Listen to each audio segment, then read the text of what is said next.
They were wearing designer suits, diamond watches, and dresses worth more than a year's rent. Crystal glasses clinked under golden lights. Laughter echoed to the luxury hall, and pride filled every corner of the room. Then the doors slowly opened.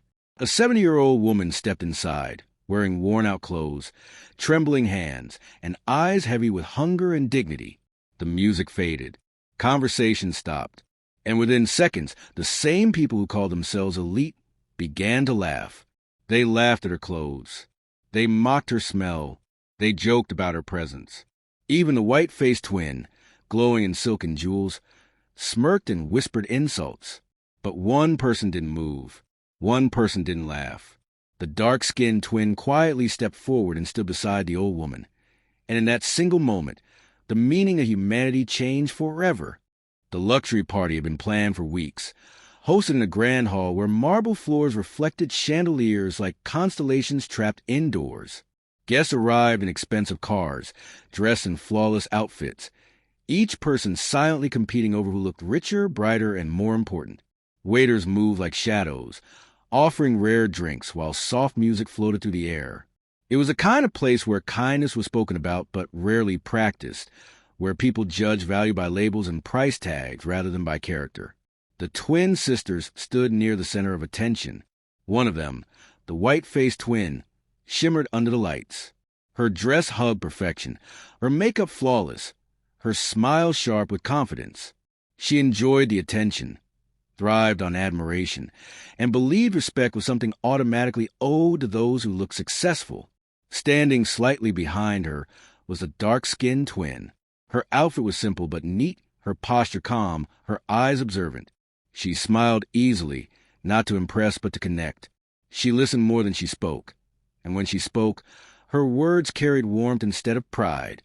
As the night unfolded, laughter grew louder, arrogance more visible, and empathy slowly disappeared behind expensive smiles. Then the doors opened again. This time, there was no dramatic entrance, no announcement, just the sound of slow footsteps. A 70-year-old woman entered quietly, her clothes old, faded, and patched. Her hair was gray and loosely tied, her face lined with years of struggle. She clutched a small cloth bag close to her chest, as if it was the only thing holding her courage together.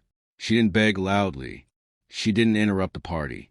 She simply stood near the entrance, her voice shaking as she softly asked if anyone could help her with food or a little money. Silence fell for a moment, not the respectful kind, but the kind filled with judgment. Then someone laughed. Another followed. Soon, whispers turned into mockery. People stared at her like she didn't belong in the same air they were breathing. Someone covered their nose. Someone else joked loudly about security failing. The white-faced twin glanced at the woman and rolled her eyes. She leaned toward her friends, laughing openly, making cruel comments about how such people ruin the mood of classy events. Her laughter was sharp, echoing louder than the music ever had. The old woman lowered her eyes. Her shoulders bent slightly, not from age alone, but from humiliation. She tried to step back, realizing she was not welcome, realizing once again that poverty often erases dignity in the eyes of the proud. And then something unexpected happened. The dark-skinned twin stepped forward. She didn't rush. She didn't shout. She simply walked calmly toward the old woman and stood beside her. She placed herself between the woman and the mocking crowd, her presence quiet yet powerful. The laughter slowly faded, replaced by confusion. Eyes shifted. Whispers stopped. The dark-skinned twin looked at the old woman first, offering a gentle smile, not pity, but respect. She asked her name. She listened as if the entire party no longer existed. Then she turned toward the crowd. Her voice was steady, not angry, not loud, but strong enough to cut through pride. She asked a simple question. When did expensive clothes become proof of a clean heart? When did wealth replace kindness? She spoke about how humanity isn't worn on the body, but carried in actions. How dignity isn't measured by fabric, but by how we treat the weak. Some guests felt uncomfortable. Others looked away. The white-faced twin crossed her arms, annoyed, embarrassed that attention had shifted away from glamour and toward truth. But the dark-skinned twin didn't stop. She gently took the old woman's hand and led her to a table. She offered her food, water, and a seat, not as charity, but as a quality. For the first time that night, the room felt heavier, not because of luxury, but because of realization. They thought the moment would pass. They believed kindness was just a performance. But that old woman was not there by accident, and that night was not meant to end like any other luxury party. What the crowd didn't know was that their laughter would soon turn into silence, their pride into shame, and their expensive masks into mirrors reflecting who they truly were. As the old woman ate quietly, her hands still trembling, the atmosphere in the hall shifted. Conversations resumed, but not with the same confidence. Eyes kept drifting back toward the table, where simplicity now felt louder than wealth. The white-faced twin watched from a distance, irritation tightening her smile. She felt exposed, as if her beauty and status had been challenged by something she couldn't buy or control. She whispered to her friends, mocking the scene, calling it dramatic, unnecessary. But her laughter felt forced now, hollow. Deep inside, something stirred, not guilt yet, but discomfort. The dark-skinned twin stayed beside the old woman, listening to her story. She learned about years of loneliness, about children lost to life's cruelty, about working until her body could no longer keep up. There was no bitterness in the woman's voice, only exhaustion and quiet strength. Each word felt like a lesson the room wasn't ready for. Soon, the host of the party approached, nervous about the shift in mood. He tried to politely suggest that perhaps the woman would be more comfortable elsewhere.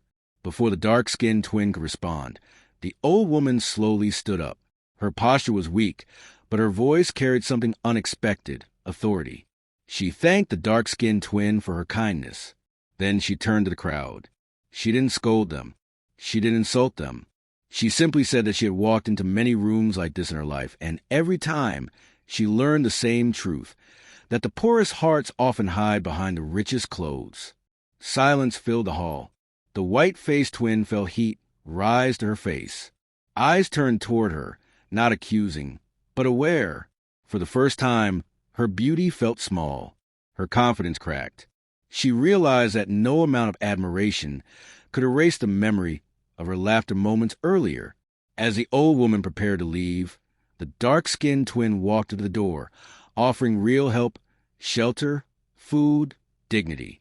Not for applause, not for praise, just because it was right. When the doors closed behind them, the party felt empty. Music played, but no one danced. Glasses were full, but satisfaction was gone. The white-faced twin stood alone, staring at her reflection in the glass walls, seeing not glamour, but arrogance. That night, wealth lost its shine, and kindness became unforgettable. This story reminds us of a truth society often forgets. Humanity is not proven by appearance, status, or success, but by how we treat those who have nothing to offer us in return. In a world obsessed with image, we are taught to admire shine and ignore substance. But real value lives in compassion, empathy, and respect. The luxury party symbolized a society where judgment comes faster than understanding. The old woman represented countless people who are overlooked, mocked, and dismissed simply because they don't fit into polished standards. Her presence challenged the illusion that wealth equals worth. The twins represent two paths we all choose from. One path seeks validation through pride, appearance, and superiority. The other chooses kindness, humility, and courage, even when standing alone. The dark-skinned twin didn't change the room by shouting or shaming. She changed it by acting human when others forgot how. True kindness doesn't need an audience. True respect doesn't depend on status. And true beauty doesn't fade when lights turn off. This story teaches us that clothes can hide cruelty and silence can hide compassion. It urges us to pause before judging, to look beyond surfaces, and to remember that one act of kindness can expose 100 empty smiles. Because in the end, when everything is taken away, money, beauty, pride, only humanity remains. And that is the only thing that truly defines who we are.